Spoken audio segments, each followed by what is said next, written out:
Você sabia que há quase 50 anos aconteceu um dos desaparecimentos mais misteriosos já registrados nos Estados Unidos? Você conhece a história do que é conhecido como o Passo Dyatlov norte-americano? A Floresta Nacional Plumas é uma floresta nacional dos Estados Unidos com 4.640 km², localizada no extremo norte da Sierra Nevada, na Califórnia. Essa floresta não é reconhecida apenas por suas espécies nativas e sua vasta vegetação, mas também pela terrível descoberta que foi feita lá. 4 de junho de 1978. Nesse dia, um grupo de motociclistas que estava fazendo uma excursão pela região chegou até um velho reboque mantido pelo Serviço Florestal. Esses reboques servem de abrigo para quem trabalha nessas regiões de clima hostil, onde as tempestades são comuns e podem, entre muitas outras coisas, bloquear estradas. Os motociclistas estavam dispostos a passar o dia testando seus motores e se desafiando a percorrer as trilhas sinuosas da natureza. Até que viram o abrigo e toda a atenção deles se voltou para ele. Talvez o fator que os animou a se aproximar do local tenha sido o fato de terem visto uma das janelas quebradas. Será que algum animal tinha entrado lá dentro? Curiosos, mas sem outras expectativas além de encontrar tudo revirado, eles se aproximaram e bateram na porta. Quando ficou evidente que ninguém iria abrir para eles, entraram pela abertura que estava exposta, tomando cuidado para não se cortarem com os pedaços de vidro. A primeira coisa que aconteceu foi que sentiram o cheiro terrível. Aquilo não era um bom sinal. Mais uma vez, evocaram a imagem de um animal perdido e desorientado que teria entrado no reboque e depois não conseguiu sair.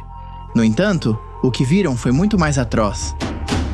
Em uma pequena cama e sob 8 lençóis, havia uma pessoa em estado de decomposição. Tratava-se de uma pessoa que usava uma barba longa e tinha os pés gravemente congelados, com sinais iniciais de gangrena. O mais estranho?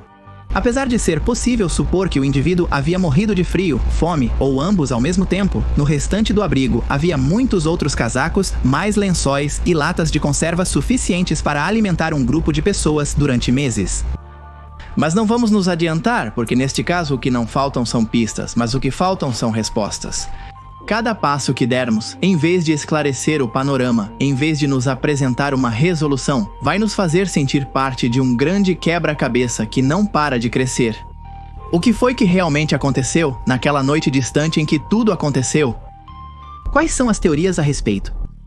Que informação de vital importância veio à tona há pouco tempo? Para responder a essas e outras perguntas, vamos nos aprofundar no estranho caso dos 5 de Yuba City. Se vocês se interessam por esse tipo de caso e querem que façamos mais vídeos nesse mesmo estilo, comentem aqui embaixo a palavra desaparecimento. Se houver mais de 2.000 pessoas comentando desaparecimento, vamos preparar outro vídeo semelhante. E vocês também podem deixar suas sugestões sobre qual tema gostariam que abordássemos neste canal. Sem mais nada a dizer, vamos começar.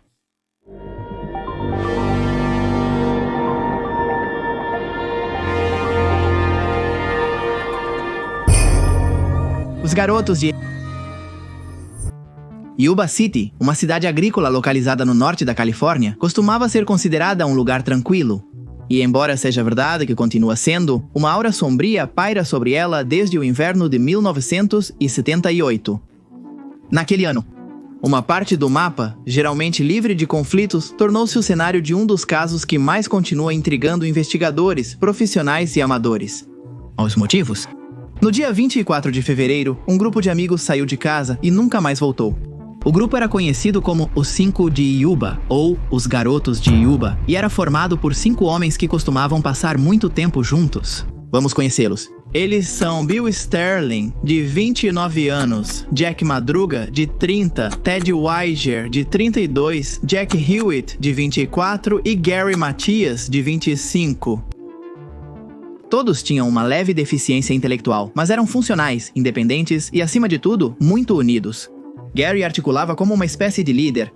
Nele, a deficiência era menor ou até mesmo nula, de acordo com alguns documentos. No entanto, ele tinha diagnóstico de esquizofrenia, doença que mantinha sob controle graças aos comprimidos que tomava todos os dias.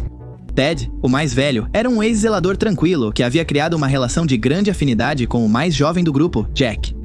Por sua vez, Bill e Madruga também eram muito próximos e melhores amigos. Madruga, assim como Gary, havia servido no exército, onde trabalhou como motorista de caminhão. Seu trabalho havia sido impecável e sua habilidade ao volante havia sido comprovada em mais de uma ocasião. Gary, por outro lado, havia recebido uma baixa psiquiátrica por causa de sua condição. Além disso, ele havia passado por períodos de dependência e era o único com uma ficha criminal que não era exatamente limpa. Ainda assim, ele havia aprendido muitas coisas em seus dias como soldado e se gabava de suas experiências para os outros, que sabiam que ele exagerava, mas se divertiam ouvindo suas histórias. Todos ainda moravam com suas famílias e não só passavam longas horas juntos assistindo filmes ou jogando jogos de tabuleiro. Eles também eram fãs de basquete e faziam parte de um time local, os Gateway Gators. Treinar e passar tempo na quadra era o passatempo favorito deles. Essa atividade os fortaleceu como grupo e eles costumavam usar suas camisetas com orgulho. A noite em que suas vidas dariam uma reviravolta tão extravagante quanto incomum. Todos estavam particularmente ansiosos e nervosos. No dia seguinte, eles jogariam uma partida crucial que poderia definir o destino do time que tanto amavam. Se vencessem a partida, poderiam competir nos Jogos Paralímpicos. Esse objetivo os seduzia há muito tempo e agora estavam a apenas um passo de alcançá-lo. Talvez porque estavam impacientes, talvez para relaxar ou simplesmente porque amavam o basquete. Foi então que decidiram que naquela tarde, na véspera do importante jogo, iriam a Chico assistir a uma partida universitária. Antes de sair, Ted deixaria suas roupas dobradas e prontas sobre a cama, com a camiseta perfeitamente pendurada. Gary insistiria com sua mãe para que ela não mudasse o despertador de lugar. Jack havia lembrado à sua família que no dia seguinte não o acordassem porque ele pretendia levantar sozinho. Todos estavam cheios de entusiasmo. Saíram cedo no carro de Jack Madruga, um Mercury Montego de 1969. Madruga era um motorista designado por causa de seu já mencionado passado nas Forças Armadas. Além disso, ele não deixava que nenhuma outra pessoa dirigisse seu veículo. Os 5 foram conversando aos gritos, como de costume, fazendo apostas internas sobre o resultado do jogo que iam assistir. Embora estivesse nevando, não havia alertas. Tudo parecia em ordem. Nenhuma das pessoas que os cumprimentaram naquela tarde imaginou que não voltariam a vê-los. Um caminho sem lógica. Por alguns dos testemunhos que mais tarde seriam coletados, soube-se que os amigos realmente chegaram ao destino. Cortaram ingressos ao entrar no estádio e, uma vez lá, aproveitaram o jogo. Riram, torceram, discutiram jogadas e comeram alguns doces nos intervalos. Não se sabe muito mais sobre o que aconteceu durante o tempo em que durou o jogo, o que mais tarde seria o gatilho para uma série de especulações arrepiantes. Por enquanto, o que nos interessa saber é que o próximo registro que se teve do grupo foi quando eles saíram do estádio. Por volta das 10 da noite, os jovens pararam em uma loja para comprar mais comida lixo e refrigerante. Quem os viu ali percebeu que eles estavam descontraídos, embora um pouco reservados. No entanto, eles costumavam ser assim, não muito inclinados a chamar atenção ou a iniciar longas conversas com desconhecidos. Depois de pagar, eles entraram no carro e começaram um retorno que jamais se concretizaria de fato. E é que, embora Madruga seguisse pela estrada que os levava para casa, algo estranho aconteceria no caminho. Se o homem tivesse dirigido para o sul, os 80 quilômetros que os separavam de Yuba, em menos de uma hora ele teria deixado seus amigos em suas respectivas casas. Depois ele teria ido para casa, teria se deitado e hoje essa história não existiria, mas não foi isso que aconteceu. Por volta da meia-noite, as famílias dos garotos começaram a se comunicar entre si.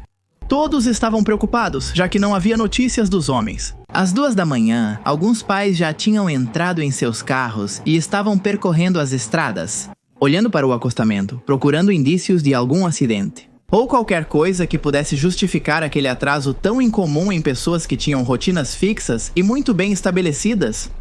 Também ligaram para hospitais e delegacias, tudo em vão. Só ao amanhecer, a polícia aceitou registrar a ocorrência. Nessa altura, as famílias dos 5 de Yuba já sabiam que algo ruim tinha acontecido.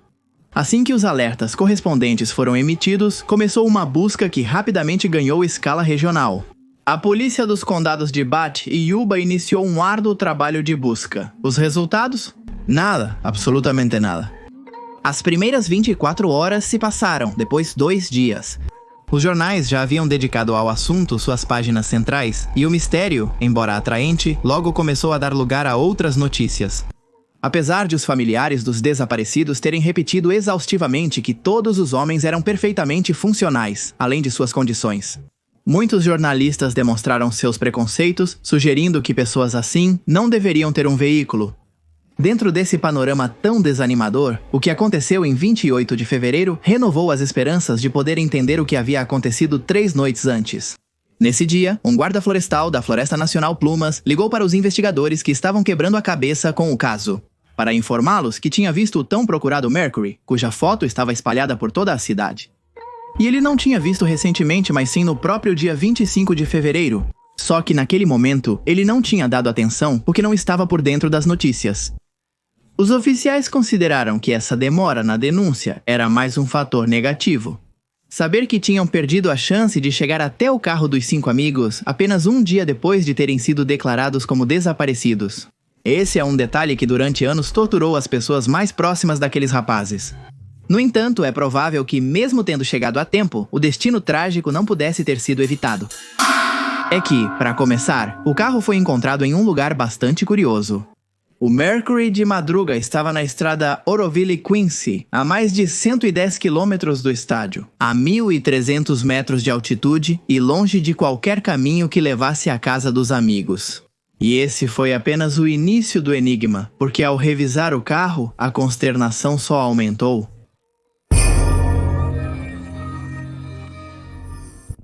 Ao redor do carro, logo foi colocada uma fita de proibido passar. Foram colocados cones para que o trânsito não passasse perto. E esperaram por profissionais que o examinaram com equipamentos adequados e luvas brancas. Os resultados da análise minuciosa foram divulgados o mais rápido possível. O carro não tinha danos, o tanque de combustível estava quase cheio e o motor funcionava perfeitamente. Também estava com as chaves na ignição e um dos vidros estava abaixado. No chão havia lixo, latas vazias, pacotes de salgadinhos, bolinhas de papel, nada muito além disso. Nenhum sinal dos amigos. No entanto, com o que foi descoberto, já foi o suficiente para que surgissem as primeiras dúvidas. O que o carro estava fazendo naquelas latitudes, em um lugar tão distante do caminho habitual? Por que eles tinham subido a serra dirigindo, sendo aquele lugar tão perigoso no inverno?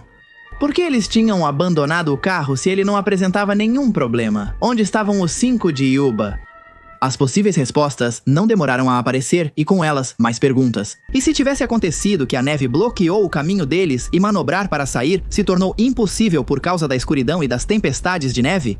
Isso fazia sentido? Algumas marcas no asfalto ajudaram a dar relevância a essa teoria. Mas se fosse assim, será que os 5 tinham saído do carro e entrado na floresta com o pouco de agasalho que tinham? Por que eles não tentaram esperar lá até o amanhecer? Por que sair para o relento? Eles entraram em crise por causa do medo e do desespero? As dúvidas eram muitas e, com o passar das horas, só conseguiram se multiplicar. Aquilo não fazia sentido, a menos que fossem acrescentados à equação alguns fatores que talvez estivessem sendo ignorados. E se os amigos não fossem sozinhos? E se alguém os tivesse seguido e por isso eles se desviaram do caminho seguro? E se alguém os tivesse obrigado a sair do carro? E se eles tivessem visto algo que os assustou tanto que preferiram entrar na floresta? O mistério se agravou depois que a polícia rebocou o carro para a delegacia para uma inspeção mais detalhada. A parte de baixo do Mercury não apresentava amassados, arranhões nem marcas de lama, nem mesmo no seu silencioso baixo. Apesar de ter lembrado uma longa distância por uma estrada de montanha cheia de buracos e sulcos. Ou o motorista tinha sido extremamente cuidadoso, ou era alguém familiarizado com a estrada. Que Madruga era muito bom ao volante não é segredo. Mas será que ele era tão bom a ponto de seu carro sair ileso daquela travessia, ainda levando outros 4 adultos com ele? Como ele conseguiu atravessar um caminho tão complicado sem conhecê-lo antes? Tentar explicar isso fez com que alguns insinuassem que era como se o carro tivesse sido teletransportado. Essa suposição fez com que se falasse de discos voadores e uma possível abdução. O caso voltou a ser o centro das atenções e especialistas de várias áreas eram convidados para programas de rádio e televisão de prestígio para darem sua opinião sobre o incidente. Enquanto tudo virava um show, os investigadores iniciaram uma forte campanha para adentrar nos caminhos que ficavam nas laterais da estrada, partindo do princípio de que os amigos tinham que estar em algum lugar não muito distante. Homens, cães e máquinas se prepararam para começar aquela nova etapa. Mas então, as condições climáticas adversas fizeram com que toda a operação fosse interrompida. Inclusive, alguns socorristas ficaram presos e suas vidas ficaram em perigo. Para piorar a situação, a urgência tomou conta de tudo quando a família de Gary comunicou à imprensa que havia descoberto que seu filho não tinha levado consigo a medicação que mantinha sua doença sob controle. O rapaz havia presumido o tempo todo que estaria em casa na hora de tomar a próxima dose. No entanto, agora que estava comprovado que ele não havia voltado, como conseguiria lidar com sua situação mental? Como ele enfrentaria sua esquizofrenia quando ela se manifestasse sem o controle químico dos comprimidos? Diante da impossibilidade de continuar procurando e com uma nova contagem regressiva sobre suas cabeças, a polícia decidiu não ficar de braços cruzados. Sem perder um segundo, começou-se a oferecer uma recompensa generosa para quem pudesse fornecer informações valiosas sobre os amigos. Ao mesmo tempo, foi feita uma varredura minuciosa na região com centenas de interrogatórios. Foi assim que alguns depoimentos bastante curiosos chegaram até os detetives. Depoimentos que, em vez de esclarecer o panorama, só o tornaram cada vez mais labiríntico. Vamos voltar ao dia 24 de fevereiro de 1978. Desta vez, em vez de seguir os passos dos 5 amigos que iam assistir a um jogo de basquete sem saber o quanto suas vidas mudariam em poucas horas. Vamos seguir Joey Jones? Joe era californiano, tinha 55 anos. E na tarde daquele dia, ele havia dirigido até perto de Rogers Cow Camp, na Floresta Nacional Plumas. Sua intenção era ver se o local apresentava as condições adequadas para fazer uma excursão com sua família no próximo fim de semana. Após fazer a ronda correspondente e tomar notas mentais das estradas transitáveis, Joey se preparou para voltar para casa. No entanto, uma tempestade prematura o obrigou a parar. A estrada por onde ele passava ficou coberta de neve e seu carro ficou preso. Ao descer do carro para empurrá-lo, Joey fez um esforço que resultou em uma dor aguda no peito. No começo, ele tentou se acalmar, voltou para o veículo, deitou no banco de trás e tentou respirar fundo. A dor, longe de passar, ficou cada vez mais intensa. Nesse exato momento, Joey teve uma certeza. Ele estava tendo um ataque cardíaco. Sabendo que estava a quilômetros de distância de qualquer ajuda, o homem começou a ser atormentado por imagens mentais horríveis. Ele pensou em sua esposa e filhos. Algumas lágrimas caíram de seus olhos enquanto sentia que tudo o que via e ouvia começava a desaparecer. O mundo ao seu redor parecia ir se apagando aos poucos, e Joey teve uma segunda epifania. Perderia a consciência ali mesmo, morreria longe de todos os seus entes queridos, no meio de uma estrada desconhecida. Foi nesse momento que viu as luzes por uma das janelas. Será que estava alucinando? Ao brilho se somou o som de um motor potente, o motor de uma caminhonete, para ser mais exato. Uma centelha de esperança se acendeu na mente febril de Joey, que, como pôde, se levantou e começou a pedir ajuda. Ele achou ter visto que a caminhonete parou mais à frente e que algumas sombras desciam dela. Eram alguns homens e uma mulher com um bebê. Todos discutiam, mas ninguém atendia ao seu chamado. O que estava acontecendo? Joey insistiu com seus gritos até que as forças o abandonaram. Quando voltou a si, estava de novo deitado em seu carro e pôde ver como as luzes de algumas lanternas passavam perto. Dessa vez, ele não conseguiu se levantar, mas voltou a pedir ajuda. As lanternas se afastaram. Após horas de sua terrível experiência, com o carro ainda atolado e o sol já surgindo, Joey se sentiu suficientemente bem para se levantar e começar a caminhar em direção a um abrigo que tinha visto a cerca de 13 quilômetros de distância. Caminhando devagar, ele passou por um Mercury Montego de 1969 que estava vazio. O homem supôs que talvez esse fosse o carro do qual desceram as pessoas das lanternas, mas não deu muita importância ao assunto. Sua própria emergência ocupava todos os seus pensamentos, e ele se preocupou em focar em chegar ao destino. A história de Joey tem um final feliz. O homem chegou até onde puderam atendê-lo, foi levado ao hospital e foi confirmado que ele realmente havia sofrido um infarto.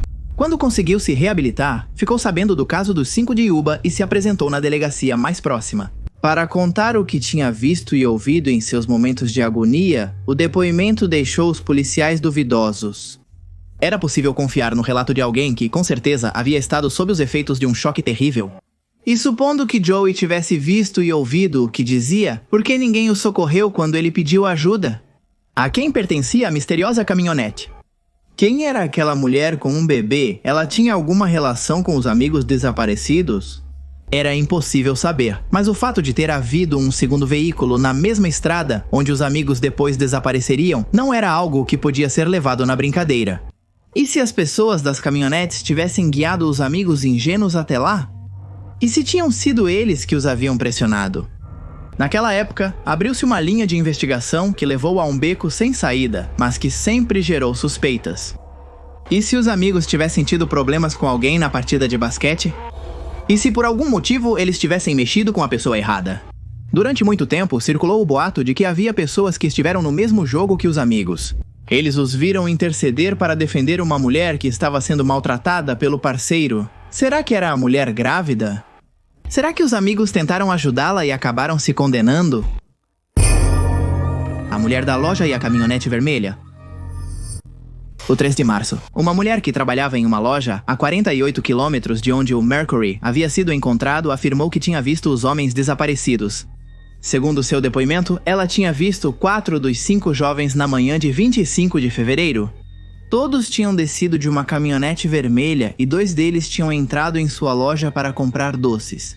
A descrição que ela fez das roupas dos rapazes coincidia com as informações que a polícia tinha. Tratava-se de informações que ainda não tinham sido totalmente divulgadas ao público. Por outro lado, alguns familiares confirmaram a fascinação que os amigos tinham por certos chocolates e balas. A mulher era, sem dúvida, uma testemunha confiável. Ou pelo menos, era o que supunham. O mais curioso era que, novamente, uma caminhonete aparecia. E se fossem eles que os tinham perseguido? Embora, naqueles dias, os investigadores tenham recebido centenas de ligações de pessoas diferentes dizendo ter visto os homens desaparecidos, todas acabaram sendo descartadas por não serem totalmente confiáveis. Todas, exceto a desta mulher. No entanto, muitos acreditam que a atendente mentiu e só estava atrás de uma recompensa.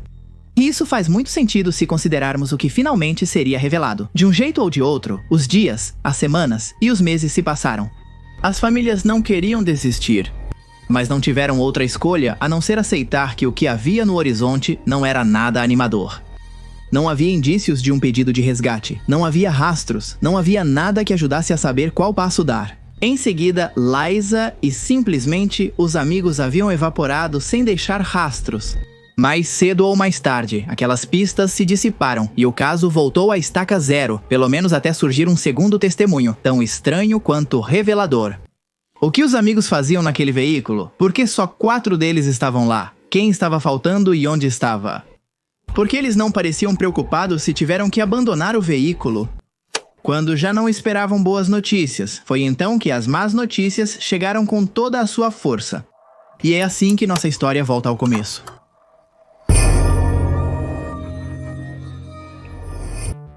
Quando finalmente começou o derretimento, o horror emergiu. 4 de junho de 1978. Alguns motociclistas encontraram uma cabana de manutenção florestal na Floresta Plumas. Não demorou para descobrirem dentro dela o cadáver de Ted Weiger. O homem estava deitado sobre uma cama improvisada, coberto com muitos lençóis cuidadosamente arrumados, como se alguém o tivesse coberto. Sua barba sugeria que ele havia sobrevivido pelo menos 13 semanas desde o desaparecimento. Ele não tinha sapatos, mas estava com os pés gangrenados, com congelamento severo e havia perdido entre 30 e 45 quilos. Na cabana havia comida enlatada intacta, fósforos, papel, cobertores, tudo o que era necessário para sobreviver, mas nada havia sido usado. O fogo da lareira não havia sido aceso, apesar de ser evidente que ali se passou muito frio. Nem sequer havia sido aberto algum dos numerosos tanques de propano que teriam sido suficientes para aquecer toda a caravana. Ninguém sequer se deu ao trabalho de tapar a janela quebrada que haviam destruído para entrar. Em uma mesa, ao lado da cama, estavam alguns dos pertences pessoais de Weiger, sua carteira, seu anel com seu nome e uma corrente de ouro que ele sempre usava. Também sobre a mesa, havia um relógio de ouro sem o vidro, que a família de Weiger afirmou que não era dele. Ao lado, encontraram um par de sapatos que não eram de Ted, eram de Gary. Então pelo menos 2 dos amigos chegaram vivos até aquele local. Onde estava Gary? Ele tinha levado os sapatos de Ted? Uma inspeção mais detalhada determinou que as latas de comida tinham sido abertas com um abridor de latas que tanto Gary quanto Madruga sabiam usar, graças ao seu treinamento no exército. Isso explicava por que Ted estava tão magro, apesar de estar cercado de comida. Ao partir, seu amigo não soube como usar o elemento e acabou tendo uma morte lenta e dolorosa. A família de Ted explicou que o homem, por causa de sua condição, costumava ter uma atitude muito rígida em relação às coisas. Ele era incapaz de improvisar e sempre evitava se meter em problemas. Por isso, alegaram que era possível que ele tivesse decidido morrer de fome se a outra opção fosse pegar comida que não lhe pertencia. Também falaram sobre sua falta de bom senso em alguns casos extremos. Sabe-se, por exemplo, que na juventude ele não quis sair do seu quarto, que estava pegando fogo porque tinha medo de acordar totalmente e chegar atrasado ao trabalho. Ou seja, ele priorizou seguir as regras em vez da própria sobrevivência. Isso podia explicar algumas coisas, mas deixava várias pontas soltas. De qualquer forma, a descoberta gerou impulso suficiente para que novas buscas fossem realizadas. E então as más notícias se amplificaram. Lá fora, a quase 30 quilômetros do carro abandonado, foram encontrados mais restos. Jack Madruga e Bill Sterling estavam perto de uma árvore, ambos mortos por exposição ao frio. Seus corpos estavam parcialmente devorados por animais. Mais tarde, encontraram os restos de Jack Hewitt espalhados entre os arbustos. Na verdade, foi o pai dele quem encontrou sua coluna vertebral. Depois, um policial encontraria seu crânio. Em uma área ao noroeste da caravana, os buscadores encontraram 3 cobertores e uma lanterna enferrujada na estrada. Não foi possível determinar há quanto tempo estavam ali. De Gary Matias, não se soube nada. Se ele tinha ido buscar ajuda e não conseguiu, onde estava o corpo dele?